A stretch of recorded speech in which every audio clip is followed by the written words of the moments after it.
Okay. Hi, everyone. Welcome to Transition Programs, how they bridge the gap between high school and adulthood. Subtitle is Options for Students with Disabilities Who Aren't Ready for College or Work. Um, let's get going here. Hi, I'm Laura McKenna. I'm giving the talk tonight. I have 3 decades of experience in education and education policy. I started off as a special ed teacher in the South Bronx in my early 20s, and then later became a college professor, specializing with a PhD, specializing in political science with a specialty in education policy. I've been a researcher, an advocate for people with special needs. I've been a writer with headlines in the top magazines about education and autism. I am the CEO and founder of the Autism College Connection, which provides parents with information about college as well as the alternatives to college. Um, and so to help launch children with autism find their place after high school. In 2 weeks, I will also become the vice president of the Cope Center for Autism in charge of parent education. It's located in Ridgewood, New Jersey, but we will continue. I will continue to support parents virtually through Zoom. And in fact, we'll have a whole team able to help parents with a range of questions from everything from college or ABA to college. And I'm also an autism mom. I have a 22-year-old with autism who's currently at Landmark College up in Vermont. So autism is my life, and I love talking about it. Today's talk is, about one component of, what's going to happen after college, after high school. And one of the things we have to do when we start making plans for our young people with disabilities in high school is we need to have a whole new mindset. We can't plan for our children's future the same way that other families prepare for their kids. We need to be more strategic about what we do. The first step is we have to get educated. You have to know what the options are for the kids and what the great, opportunities are. There's actually a lot of opportunities right now. And since you folks are here tonight, that, getting educated through webinars like mine and others in your community is the best way to get educated. And you have to know your child, who's will no longer be a child pretty soon, will be a young adult. You'll have to know what their strengths are, what their weaknesses are, what their interests, and that will involve having evaluations done, both at the school and privately. So you can really get to know what your kid's path is for the future. You're going to have to think creatively. You're not, other parents, it's going to be high school graduation straight to college. Dartmouth, Georgetown, University of Maryland, Rutgers, whatever it is, that's what a lot of other families are doing. We're going to do things a little differently, and that's cool. Our kids are different, so we have to create unique plans. One of the plans might be starting off with a transition program after high school, which we'll talk about more tonight. We'll have to think strategically. One of the ways we can think strategically is to have both a best case and a worst case scenario in mind. When I was planning for my son, I thought of the best case scenario would be him going to college, getting a job, and living independently. His worst case scenario was that he wasn't going to be able to manage any of that and he was going to need government support for basic needs. And so I plan for both at the same time. It's a little more time consuming, but it's worth it. I like having plan Bs. And so what happened for us is I got my son into the system, got him set up with SSI and state disability money, and he's at college.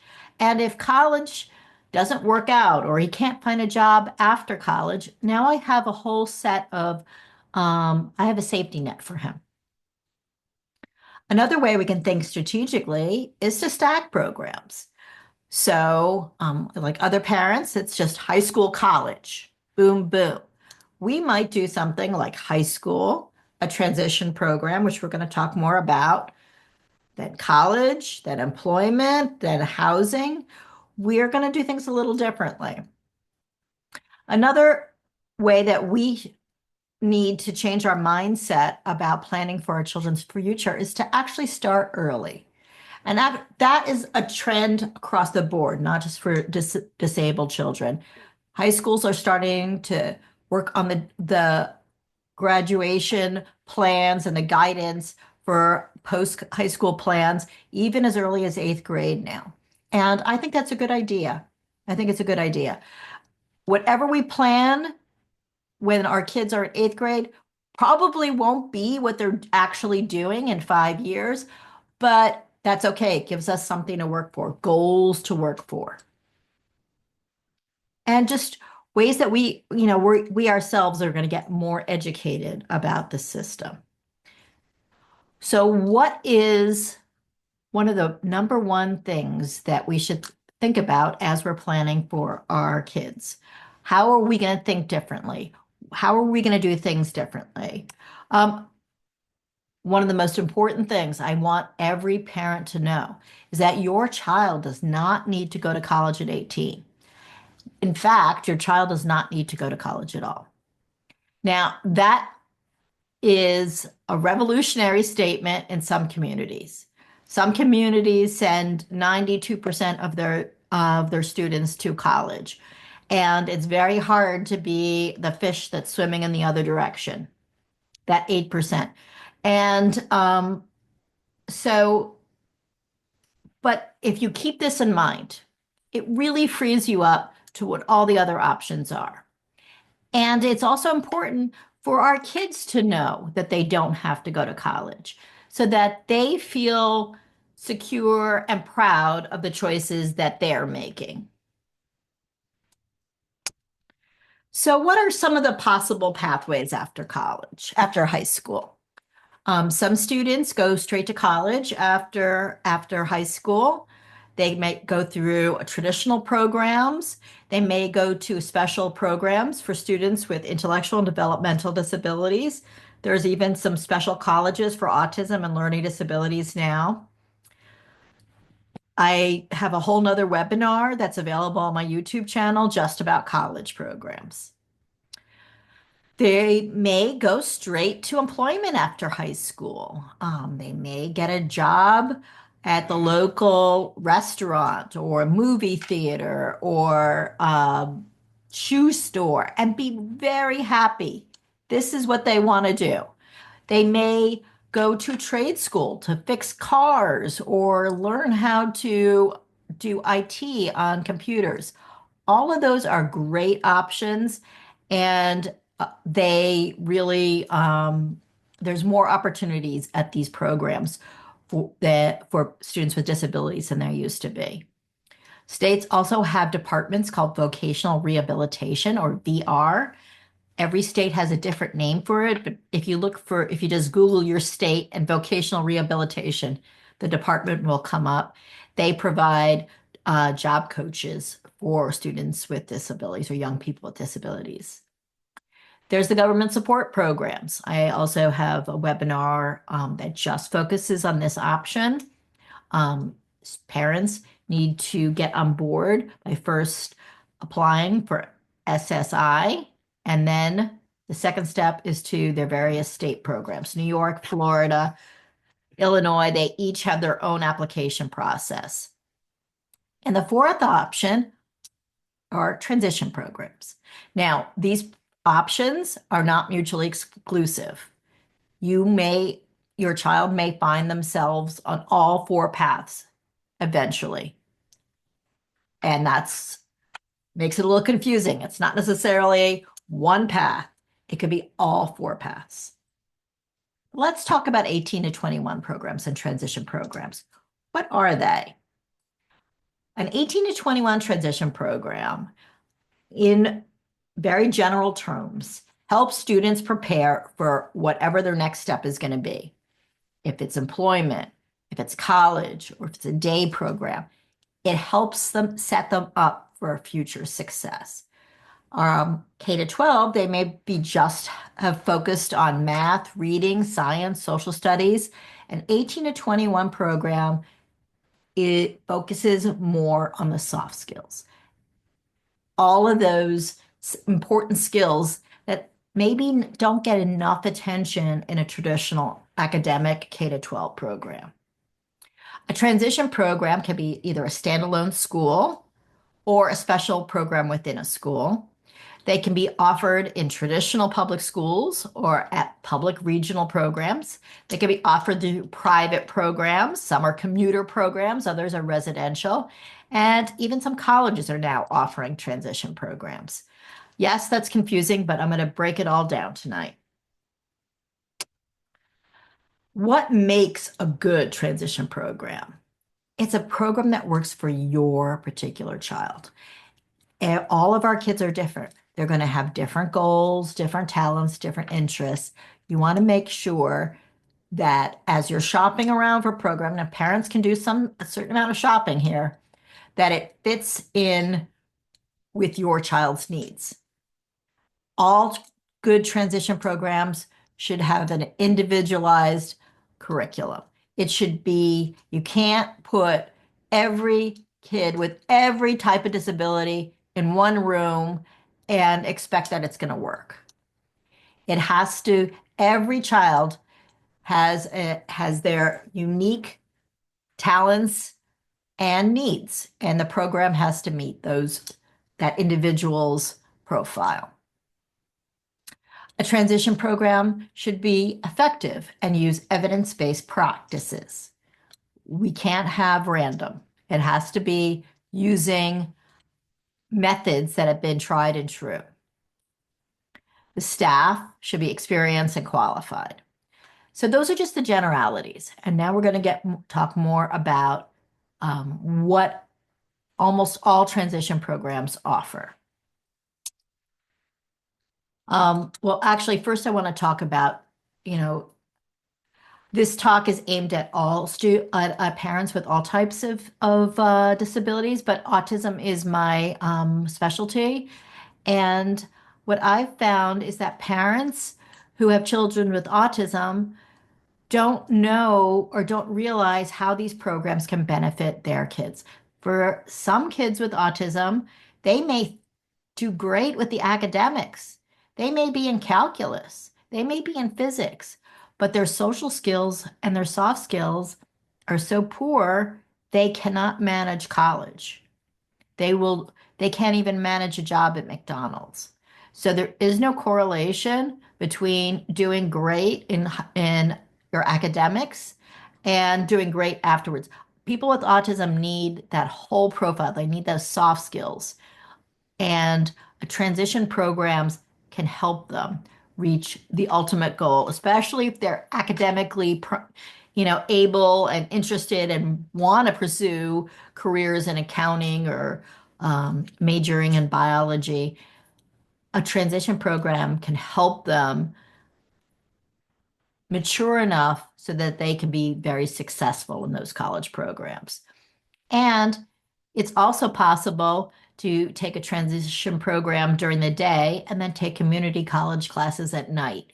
A transition program can be combined with other opportunities. So what do transition programs do?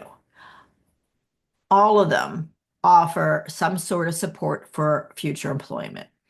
The different programs will offer different flavors of this employment support, but they may provide help with resumes. They may actually sit down with the young people and help them create a resume. They can do interview practice.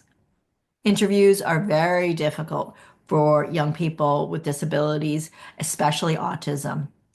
I know students who've graduated from top level universities who get stalled out at the interview stage of employment.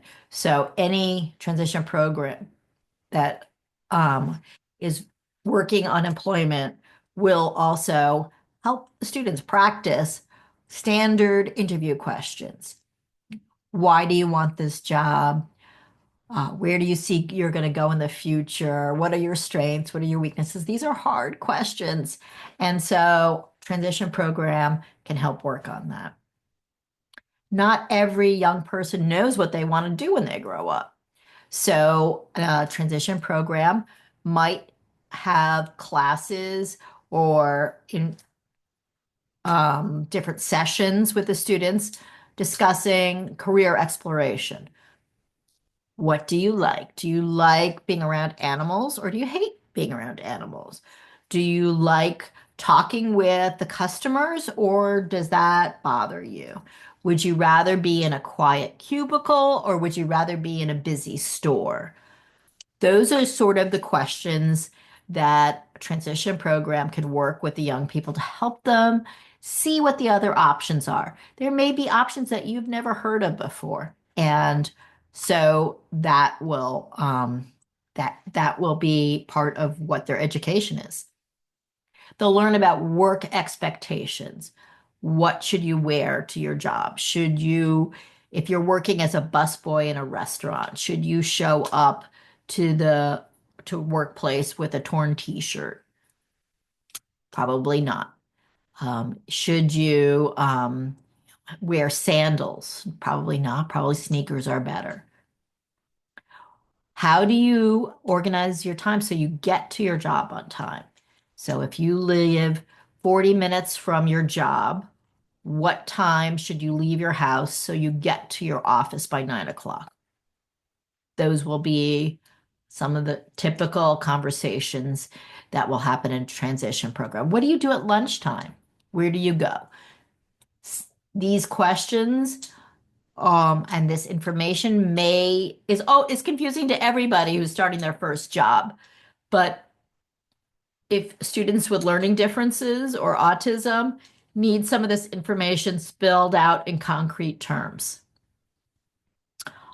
Almost all transition programs offer internships. This is a pretty prominent aspect of almost all the transition programs. They let the students get their feet wet many times for the first time with a real job. So they might work in the library, putting books away. They might make pizza boxes at the local pizza parlor. They might dust the bottles at CVS. They might do front facing, which is taking all the bottles and making sure that they're all facing front in the supermarket. So my son, when he was in a transition program, he really likes technology. So they set him up with a job at Best Buy.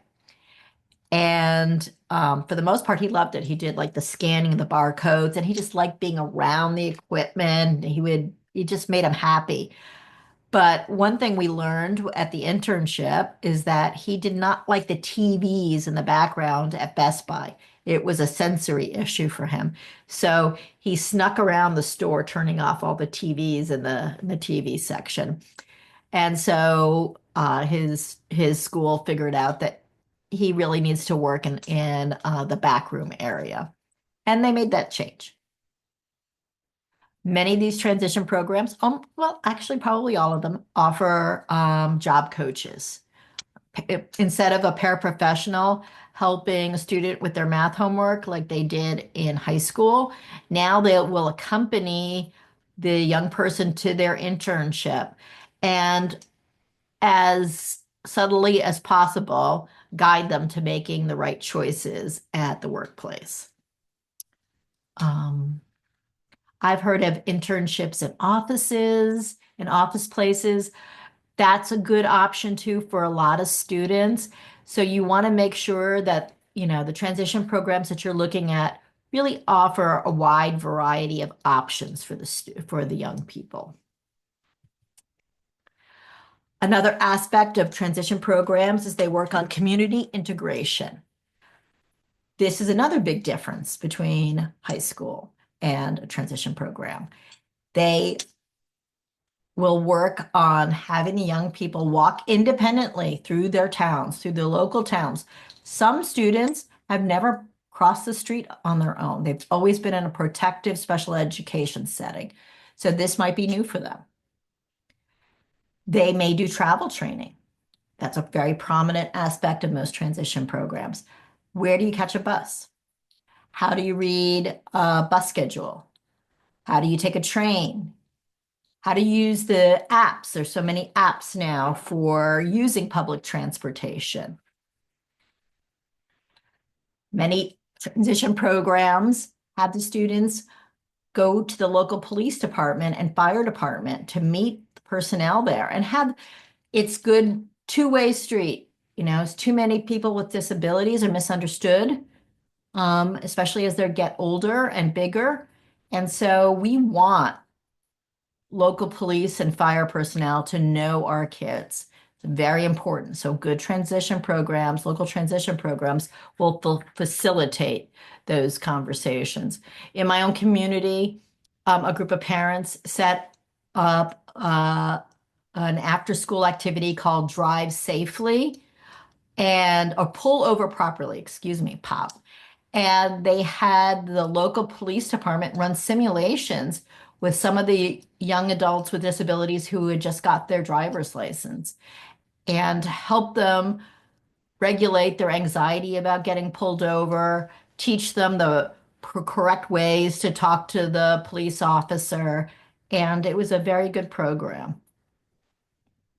Some transition programs will have the students walk into local restaurants and sit down and order a grilled cheese sandwich at the diner or get a burrito at the taco place. Um, this is a great way for our young people to feel more part of their communities and learn purchasing skills.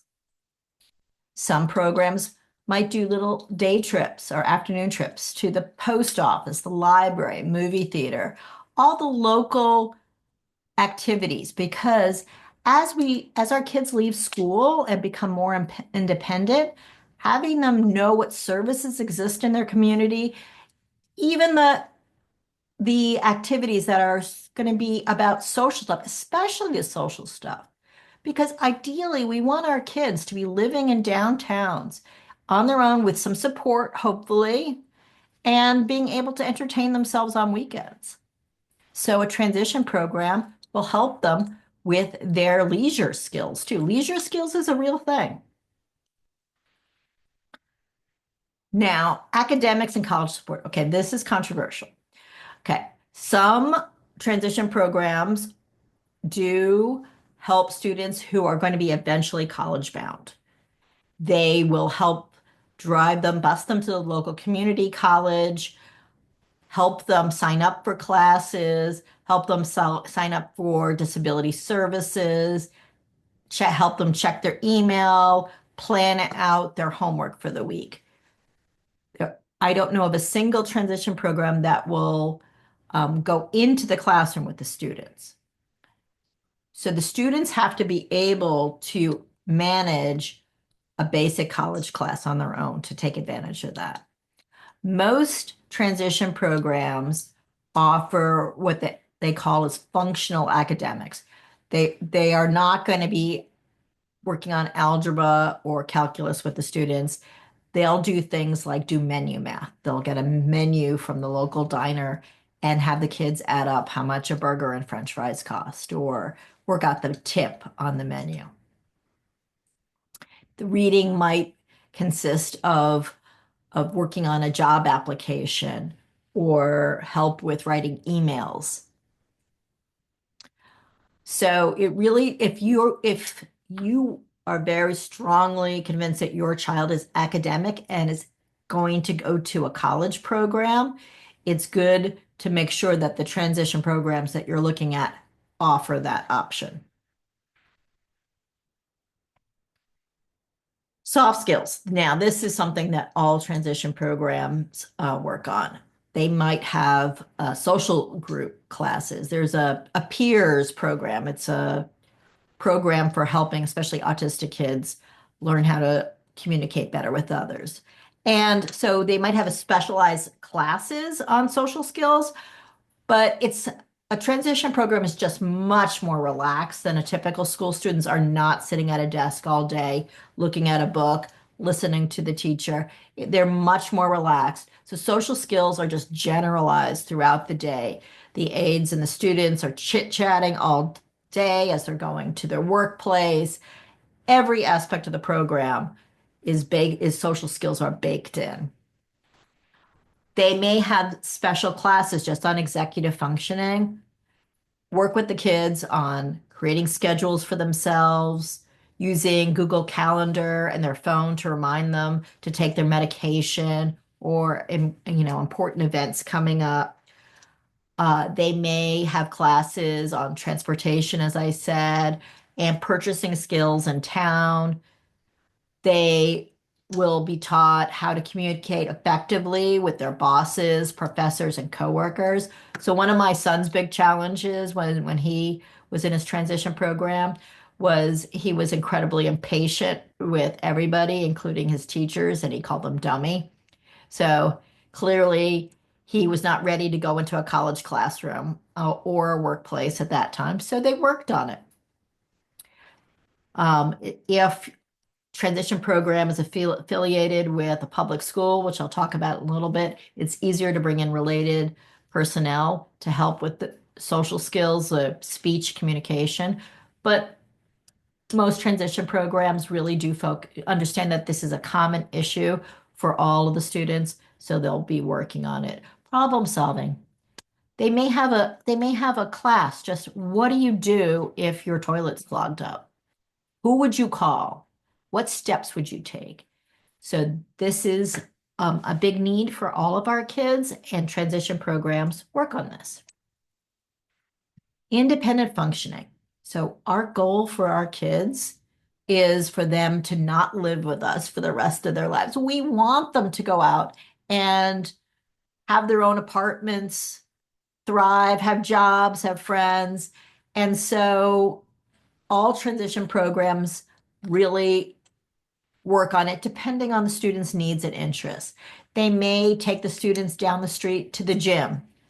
Um, Exercise and fitness is very important for all of our kids. So they might work on that. Might have lessons on nutrition.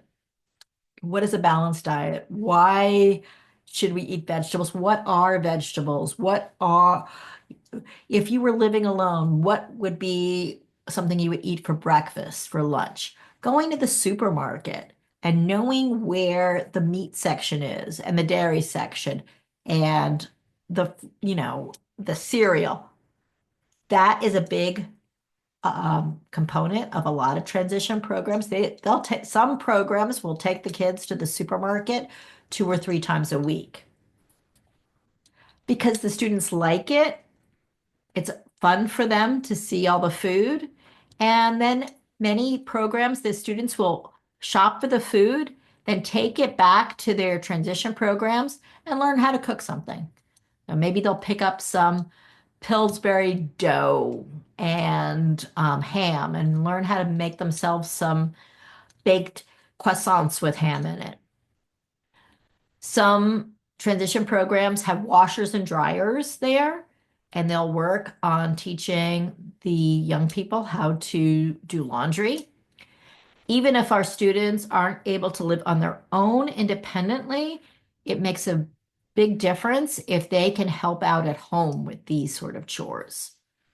They may be in a group setting at some point, and it just brings everybody a lot of satisfaction to be able to be independent. And even if you're within your home, it's very satisfying.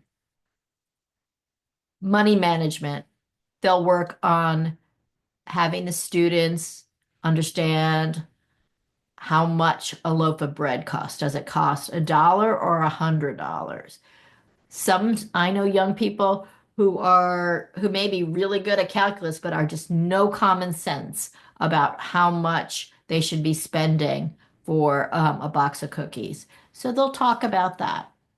They'll talk about, for some students, actually handling the money might never be something that they excel at. So they'll talk about credit cards and saving and how you can't spend all of your money on a pretty dress. You have to keep some money back for the eggs, which now cost $20 or whatever.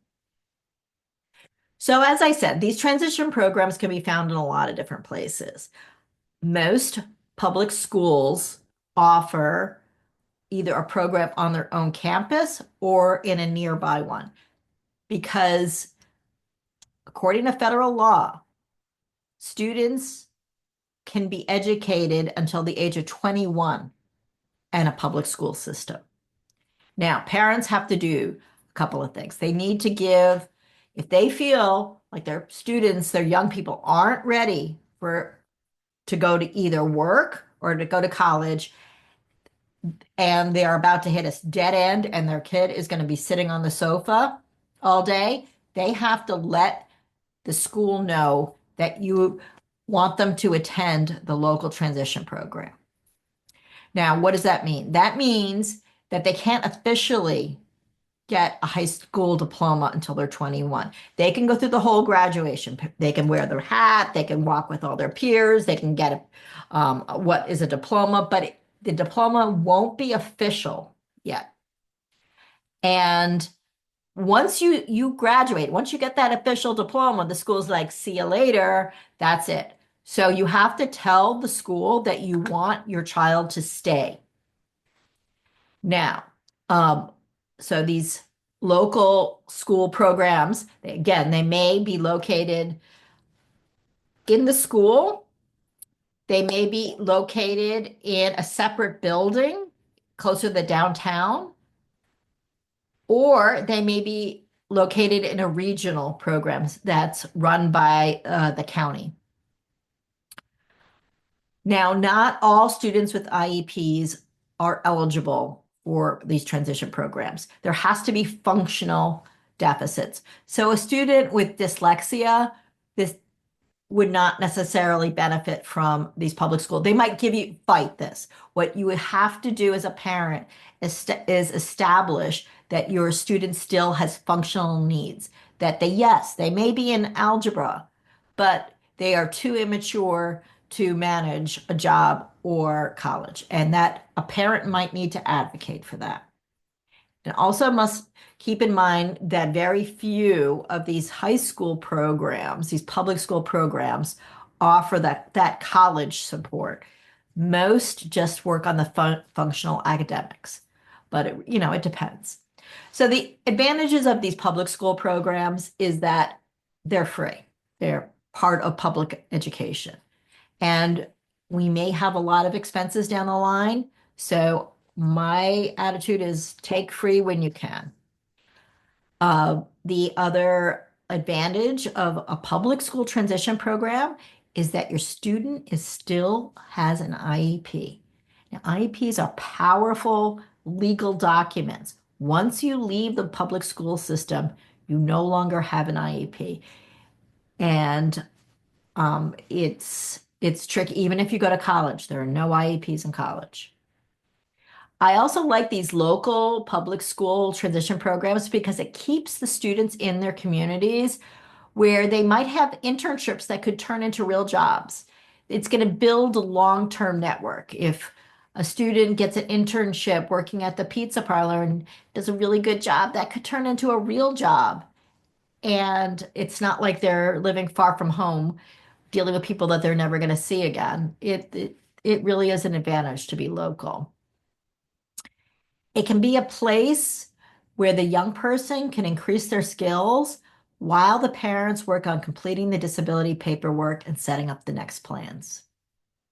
This is the advantage of really, pretty much all transition programs, but again, the local programs are free.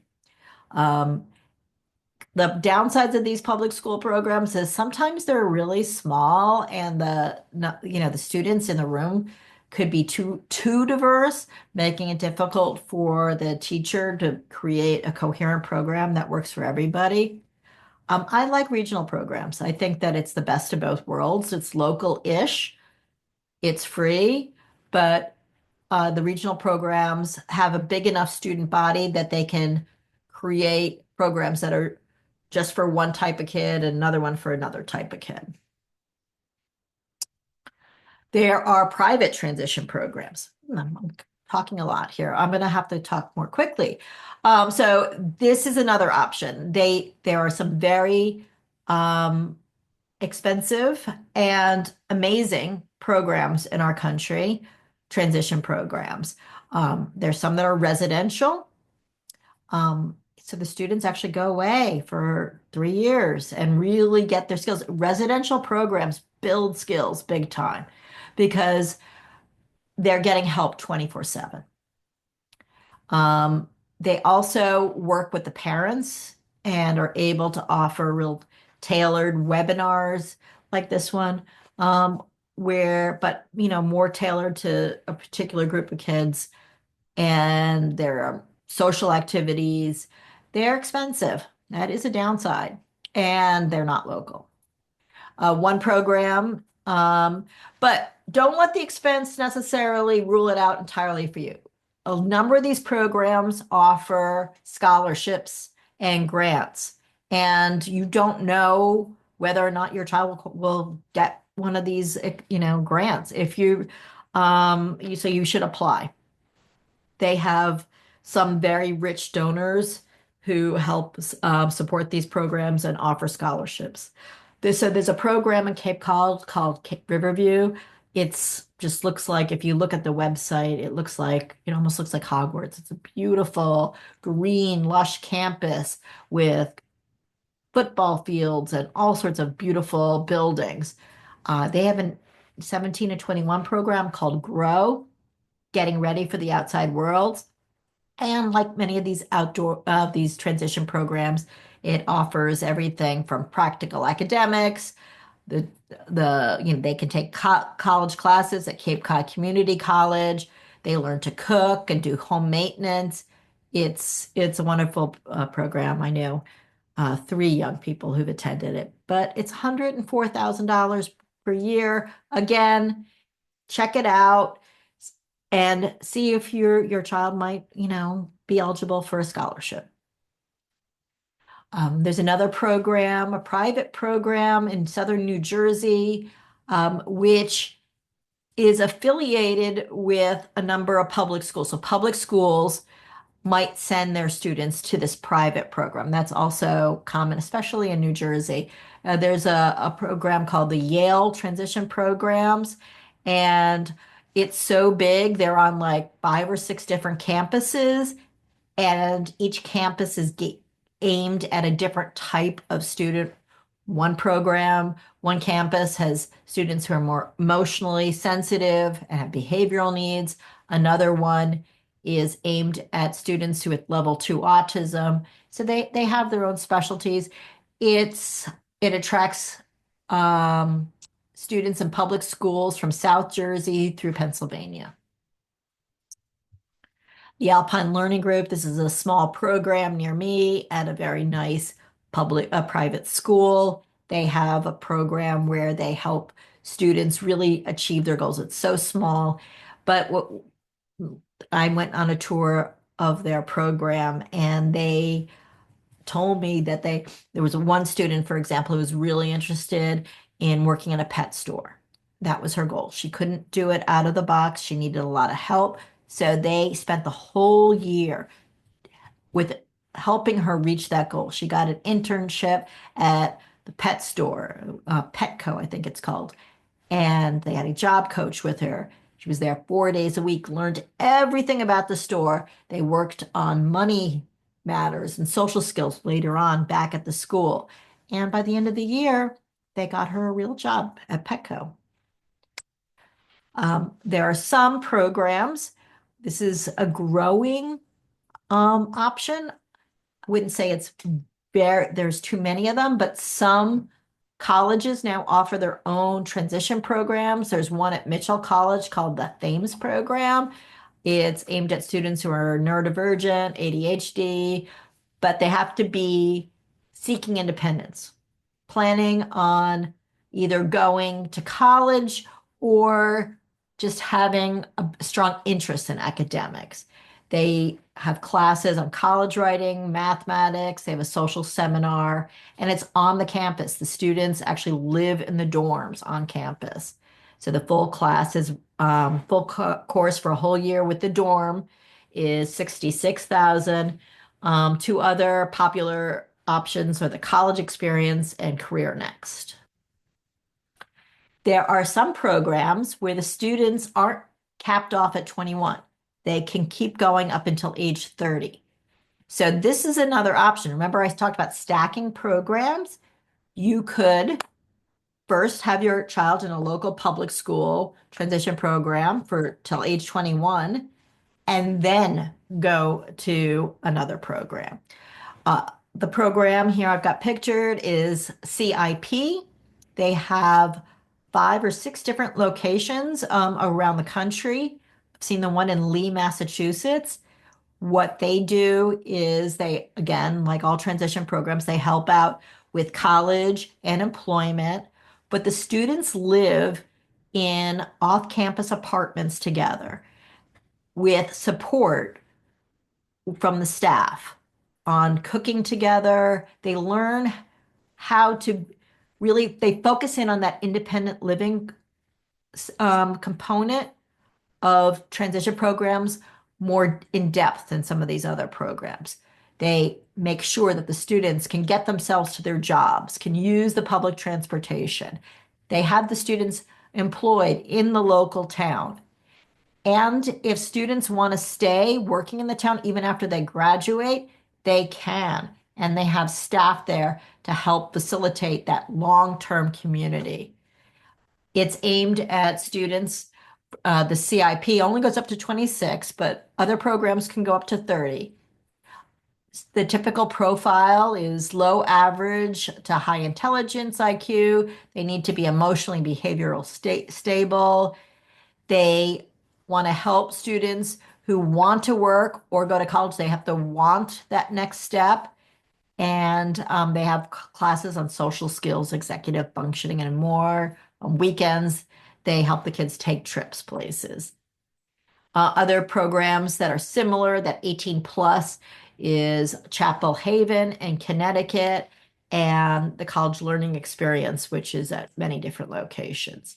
So these transitions, how do we figure this in? When should we start planning for all of this? Well, so a sample timeline for transitioning, you might want to start thinking about this even as early as freshman year of high school. If you feel like your student is still in a special ed setting and is having challenges, then you might want to even start talking about this with your with your child study team, even as early as freshman year of high school. We're supposed to be putting transition plans in place in all of our IEPs at age 15. So if you think that this is where you're going to end up, put that in that transition plan. Talk about it with the school. Get evaluations at this point to help you make better judgments or decisions with your child about their future. Sophomore and junior year, we're going to be continuing to reassess our transition plan, keeping in mind this possible transition school or program afterwards. You're going to get, this is a big thing, getting ready to transition to adulthood. So you have to chunk it. Now, I like getting rid of the legal chores, the wills, special needs, trust, and guardianship, this midway through high school. And then by senior year of high school, you should really be thinking about what the next steps are. Is your child going to take advantage of one of these transition programs, or are they going to officially graduate and go to college or work? But the transition process is something that may happen from 18 to 30. It may take a little while, and that's okay. And it's not just about our kids growing, it's about us slowly working through paperwork and coming up with plans. Unfortunately, there's always a lot of paperwork with all of this, but once you get through the paperwork, some of these programs, hopefully everything stays as is, can be very generous and offer us a lot of support and help. So, thank you. Thank you for coming to talk with me today. I'm been, I think this is my sixth talk this year on helping parents with this, what happens after high school. This is my final talk for a little bit. I'm going to be transitioning to I'm a new nonprofit. Going to be doing the same thing, providing information, helping parents, newsletters, webinars, but I'm going to be just doing it under a new umbrella with more support staff. So I'm going to stop my talk and I'm going to see if you guys have any questions. You got questions for me? Put them in here. Let's see. Will we get a recording? Yes. I'll post it all on YouTube and you can look at it, share with your friends. It's all good. Um, thank you, Caroline. Um, why is it important not to take any paid employment? Awesome. So, I would postpone getting paid employment until your child is safely in through SSI. SSI is the first step to getting government support, and it can be it can be a little tricky, and we want to really be able to tell the government our child needs help. I know students who had a paid internship for like 2 weeks with an aide. Clearly, they could not actually handle employment on their own, but that one little experience working in a department store for 2 weeks, trailed by an aide, caused problems. So just you can put off paid employment just until they get through SSI. That should start at age 18. So that's sort of a separate topic, but that's, just try. It's not a deal breaker for the government, but it can make things more difficult. Yes, and it's that same reason for yeah, no bank account with their name. They have to, and you should by freshman year of high school make sure that there is no account with their name in it. If you've set up an account for them with like birthday money and stuff, take it out, put it in your, another account under your name. Okay. Um, what happens if you have an IEP? Long-standing in one district, and after high school, you would like to move. Do you lose the option for district-funded transition program? No, no. You're going to go to another school district. You're just, don't let them officially graduate. You're going to still be within the public schools. But it could be tricky. I would want to line that all up ahead of time. If you are planning on moving to Florida, for example, just make sure that um, the school districts are aware of the situation. What about the ABLE account? I wouldn't even worry about that until employment happens. Um, I had a financial advisor give us a talk. I'm not a finance person, so I think it's illegal for me even to give financial advice.